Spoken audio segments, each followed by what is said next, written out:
ராஜ்யசபா, லோக்சபா மற்றும் விதான்சபா அப்படின்னா என்னன்னு தெரியுமா?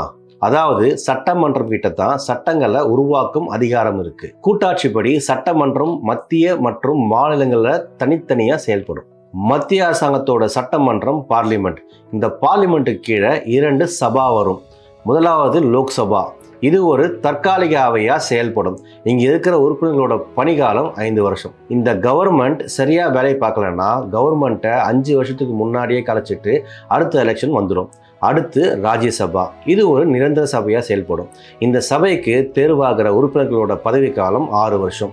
இதுல 3ஆவதா ஒரு சபையும் இருக்கு. அது குடியரசுத் தலைவரை குறிக்கும். இதே மாதிரி மாநிலங்கள்லையும் 2 அவை இருக்கு.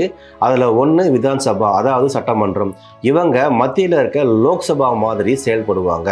இன்னொன்று விதான் பரிஷத், அதாவது மாநில சட்ட மேலவை. இந்த அவையை இந்திய அரசியல் அமைப்பு சட்டப்படி மாநில அரசால உருவாக்கவோ அழிக்கவோ முடியும். மாநிலங்கள்ல பொறுத்தவரை கவர்னரை 3ஆவது சபையா சொல்றாங்க. இப்படிதான் நம்ம இந்திய பார்லிமெண்ட் இயங்குது.